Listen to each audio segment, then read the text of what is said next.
नमस्ते दोस्तों। कैसे हो आप लोग? सब बढ़िया। आजकल घर से बाहर निकलने का भी अलग ही मज़ा है। बाहर निकलते ही मम्मी की आवाज़ आती है, मास्क पहना। जैसे बिना मास्क के बाहर निकलते ही पुलिस पकड़ लेगी और कहेगी, चल भाई, चल, तेरा मास्क नहीं है, जेल में चले जा। हमारे बचपन के किस्से भी अजीब थे। बचपन में पापा से जेब खर्च मांगो तो लगता था जैसे हम उनसे उनके किडनी मांग रहे हैं। और मम्मी से पैसा मांगना मतलब कि तू अपने पापा से ही पूछ ले का सर्टिफिकेट। और ये पापा भी ना हर बार कहते थे, जब मैं तुम्हारी उम्र का था मेरे पास कुछ नहीं था। अरे पापा, जब आपकी उम्र का था तब मैं कहाँ था?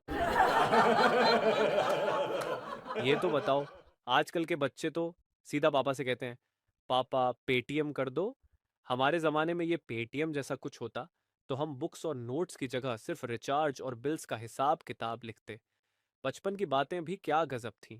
स्कूल में पीटीएम होती थी, मतलब पेरेंट्स टीचर मीटिंग नहीं बल्कि पिटाई टाइम मिशन। और टीचर ऐसे कहते थे, आपका बेटा बहुत होशियार है लेकिन ध्यान नहीं देता। मतलब होशियार तो है पर आपको नजर नहीं आ रहा। फिर पापा आते घर और कहते, बेटा इस बार 90% लाना।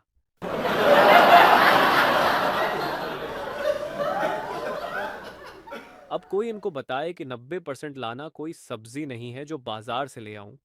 और एक और बात, आप में से कितनों को शादीशुदा लोगों की बातें सुनने में मजा आता है? जैसे कोई पूछे, भाई शादी कर ली? और आप जवाब दो, हाँ यार, हो गया गलती से। शादी के बाद तो जिंदगी पूरी की पूरी टीवी सीरियल बन जाती है। सुबह उठो तो बीवी का डायलॉग, तुम्हें मुझसे प्यार नहीं है। फिर जब रात को सोने जाते हैं तो बीवी का डायलॉग, कहाँ जा रहे हो, सोफे पे सोने का मन नहीं है क्या? और शादीशुदा जिंदगी में एक चीज पक्का होती है, लड़ाई। वैसे लड़ाई के बाद भी एक चीज पक्की है, जीत हमेशा बीवी की होती है। मतलब अगर गलती बीवी की हो तो भी सॉरी आपको ही बोलना पड़ेगा। आखिर में बस इतना कहूंगा, जिंदगी में हंसी मजाक जरूरी है, क्योंकि हंसते रहोगे तो लोग कहेंगे, यार ये बंदा बहुत पॉजिटिव है। लेकिन एक बार बिना वजह हंस दिया तो फिर लोग कहेंगे, भाई ये ठीक तो है। तो दोस्तों, हंसते रहिए, मुस्कुराते रहिए और जिंदगी में जितना पॉसिबल हो पॉजिटिव रहिए। आप सबका बहुत बहुत धन्यवाद। कैसे हैं आप सब बढ़िया? मुझे लगता है ये कैसे हो पूछना भी ना एक फॉर्मेलिटीज बन गई है। मतलब अगर हम सच में सच बोलना शुरू कर दें तो क्या होगा? मैंने आपसे पूछूं, भाई कैसे हो, और आप बोल दो, भाई जिंदगी बर्बाद हो रखी है। ज़रा सोचो मैं ये सुन के क्या करूंगा। अच्छा, अच्छा तो ठीक है भाई, मैं चलता हूँ। वैसे हम हिंदुस्तानी लोग ना, हमारी हर बात में एक हिडन मीनिंग होता है। जैसे जब कोई बोलता है, तुम्हारे घर कब आऊं, तो इसका असली मतलब होता है, भाई मैं नहीं आ रहा। और जब कोई बोलता है, यार कभी मिलते हैं, इसका असली मतलब होता है, भाई हम फिर कभी नहीं मिलेंगे। और भाई, ये इंडियन पेरेंट्स, वो तो अपने आप में एक अलग ही कैटेगरी है। जब मम्मी का मूड अच्छा होता है ना, तब वो बोलती है, बेटा कुछ खा ले, तुझे भूख लगी होगी। और जब उनका मूड खराब होता है, तब वो बोलती है, बेटा बस खाता रहता है, कभी कुछ काम भी कर लिया कर। और मम्मी को जब कोई ऑफर करता है ना, आप ये लीजिए, तो वो बोलती है, नहीं नहीं, बस थोड़ा सा ही। थोड़ा सा मतलब, अरे पूरा थाली खा जाएंगे और फिर बोलेंगे, अरे बस मजाक कर रहे थे। हम लोग ना बहुत ही बढ़िया एक्सक्यूजेस बनाते हैं। जैसे अगर तुम्हारी गर्लफ्रेंड या बॉयफ्रेंड को कोई गिफ्ट नहीं देना है तो बोलते हैं, गिफ्ट? अरे यार, असली गिफ्ट तो मेरा प्यार है। प्यार का मतलब क्या? भाई पैसा बचा लिया, बस ये असली गिफ्ट है। वैसे ये लव लाइफ भी ना एकदम थ्रिलर मूवी जैसा होता है। जब तक डेटिंग चल रही होती है सब स्मूथ होता है। जैसे ही शादी होती है सस्पेंस शुरू हो जाता है। अब क्या होगा? आज घर में आज खाना मिलेगा या नहीं? टीवी का रिमोट किसके हाथ में होगा? और भाई, ये टेक्नोलॉजी भी ना कितनी फास्ट चेंज हो रही है। मतलब व्हाट्सएप अपडेट इतनी बार होती है, जैसे कभी सोचो व्हाट्सएप पे खुद मैसेज आने लगे, अरे भाई बस कर, तू कितना अपडेट करेगा? और उसके बाद घर के बुजुर्ग, वो तो व्हाट्सएप पे ऐसे बिहेव करते हैं जैसे उन्होंने नासा का कंप्यूटर ऑपरेट करना शुरू कर दिया हो। बाबा जी, फोन लेकर बोल रहे हैं, अरे ये फोटो कैसे खुलती है? बाबा जी टच करो। टच करके क्या होगा? ये क्या सिस्टम है? बाबा जी, सिस्टम नहीं, टच स्क्रीन फोन है। अगर ये समझ गया तो आप समझ लो दुनिया जीत गए। नमस्ते लेडीज एंड जेंटलमैन, आज हम बात करेंगे इंस्टाग्राम इन्फ्लुएंसर्स के बारे में। पॉजेस। हाँ, वही लोग जो खुद को कंटेंट क्रिएटर कहते हैं और हमसे बोलते हैं, hey guys, link in bio, swipe up करो। अरे स्वाइप अप करो या स्क्रीन छोड़ दो, कंटेंट तो वही रहेगा। ये इंस्टाग्राम इन्फ्लुएंसर्स को देख के मुझे लगता है, अगर ये लोग ना होते तो दुनिया में कंफ्यूजन कितना कम होता। हर दूसरे दिन इनका एक नया ट्रेंड होता है। कल तक नियाल फिट फैम थे, आज रुआन फूडी हो गए, कल पता नहीं किस इज्म के एम्बेसडर बन जाएंगे। एक दिन मैं भी सोचा कि ये लोग अपनी प्रोफाइल पे लिखते क्या हैं। बस एक चीज कॉमन थी, पब्लिक फिगर। अरे भाई, तुम्हारे प्रोफाइल पे पब्लिक फिगर है, लेकिन तुम्हारी वीडियो पे कमेंट्स हमेशा वही दो लोग करते हैं, एक तुम्हारा बेस्ट फ्रेंड और दूसरा तुम्हारा फेक अकाउंट। और इनकी फोटो कैप्शंस इतनी बड़ी बड़ी कैप्शंस लिखते हैं जैसे lost in thoughts, wanderlust, living my best life. अरे भाई, तुम तो लॉस्ट इन फॉलोअर्स हो, और जो तुम्हारी जिंदगी है उसमें तुम लिविंग लेस और पोस्टिंग मोर कर रहे हो। फिर आता है इनका कोलेब्रेशन वाला फेज। एक दिन मैं भी सोचा, देखते हैं कोलेबोरेशन किस बात का हो रहा है। एक इन्फ्लुएंसर ने बोला, hey guys, I am collaborating with XYZ brand, try this amazing toothpaste. अरे पहले तुम अपनी हिंदी सुधारो, फिर टूथपेस्ट बेचने आ जाना। इनका सबसे बड़ा टकराव है स्पॉन्सर्ड वर्सेस ऑर्गेनिक। जितनी मेहनत ये लोग ऑर्गेनिक कंटेंट पे नहीं करते, उतनी मेहनत स्पॉन्सर धुंधने में करते हैं।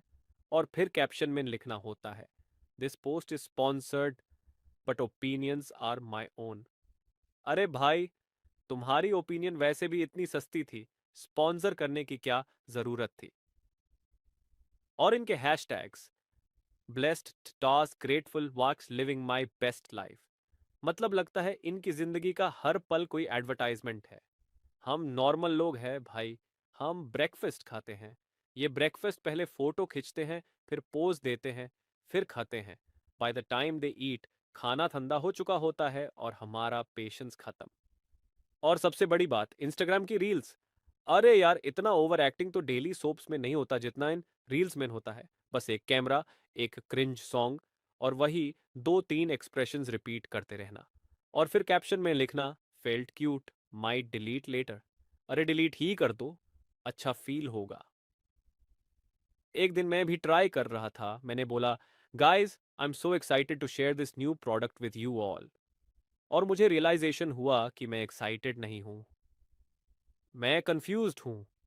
ये लोग इतने एक्साइटेड क्यों होते हैं हर छोटी बात पे? यार, तुम्हारी जिंदगी का क्लाइमैक्स कब आएगा? मैं तो इसको सस्पेंस थ्रिलर समझ के फॉलो कर रहा हूँ। चलो यार, ये था आज का रोस्टिंग सेशन। इंस्टाग्राम पे ये इन्फ्लुएंसर्स कितनी भी मेहनत कर ले, हम तो मीम देख के ही खुश हैं। लेकिन उनके बिना हमारा लाइफ भी तो बोरिंग हो जाता, राइट? तो चलो, इनका मजाक उड़ाते रहो और अपना टाइम वेस्ट मत करो। गुड नाइट इंस्टा वालों। और हाँ, don't forget to like, share and भूल जाओ स्वाइप अप वाली बात। अरे, क्या हाल है सबके? मैं देख रहा हूँ, यहाँ सबके चेहरे पर एक अलग ही चमक है, हंसते हुए। शायद इसलिए कि यहाँ कोई बॉस नहीं है। ऑफिस में बॉस के सामने ऐसे हंसते हुए देख लिया जाए, तो समझ लो कि अगले दिन से वर्क फ्रॉम होम नहीं, परमानेंट होम में बैठने का चांस मिल जाएगा वैसे। घर से काम करने का भी अपना एक अलग ही मजा है। सुबह उठो, लैपटॉप खोलो और चाय की चुस्की लेते हुए सोचो, अभी थोड़ी देर में काम शुरू करूंगा। फिर थोड़ी देर और बीत जाती है और आप सोचते हो, चलो थोड़ा नाश्ता करके फिर काम शुरू करूंगा। और फिर दिन खत्म हो जाता है और सोचते हो, यार आज तो काम शुरू ही नहीं किया। घर में रहकर काम करना मतलब संडे का एक्सटेंडेड वर्जन। हफ्ते के सभी दिन एक जैसे लगते हैं और घर वाले पूछते हैं, आज ऑफिस का काम नहीं करोगे? और हम जवाब देते हैं, अरे वही तो कर रहा हूँ। लेकिन एक चीज है जो हर किसी को समझनी चाहिए, माँ से पंगा नहीं लेना चाहिए। जब भी माँ कहती है, बेटा जरा ये काम कर दे, तो उस समय इंटरनेट कनेक्शन स्लो हो जाता है, बॉस का फोन आने लगता है और पेट में भी दर्द उठने लगता है। एक बार मैंने माँ को कहा, माँ मैं अभी बहुत बिजी हूँ, बाद में करूँगा। माँ ने कहा, ठीक है बेटा, लेकिन ये काम बहुत ज़रूरी है। फिर पता चला वो काम था मेरे लिए परांठे बनाना। आप सबको याद है, जब हम बच्चे थे तो हम हर चीज में माँ की मदद करते थे, लेकिन अब जब बड़े हो गए हैं तो सबसे ज्यादा हम ही बिजी रहते हैं। माँ कहती हैं, बेटा जरा ये प्लग लगा दो, और हम जवाब देते हैं, माँ अभी मीटिंग है, प्लग तो खुद से भी लग सकता है। अब बात करते हैं सोशल मीडिया की। एक समय था जब लोग सिर्फ शादियों में एक दूसरे से मिलते थे। अब हर कोई अपने फेसबुक इंस्टाग्राम पर व्यस्त है, और व्हाट्सएप स्टेटस का तो हाल ही मत पूछो। लोग अपनी चाय की फोटो भी ऐसे डालते हैं जैसे वो चाय नहीं, एलॉन मस्क की नई इनोवेशन हो।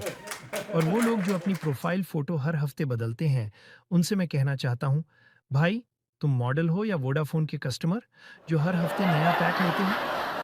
आखिर में जोक से हटकर एक बात कहना चाहता हूँ, जिंदगी में मस्ती जरूरी है। हंसते रहिए, मुस्कुराते रहिए, क्योंकि हंसी ही वो दवाई है जिसका कोई साइड इफेक्ट नहीं है। तो दोस्तों, आज के लिए इतना ही। आप सबका बहुत बहुत धन्यवाद। झुकते हुए हाथ जोड़ते हुए स्टेज से निकलते हैं।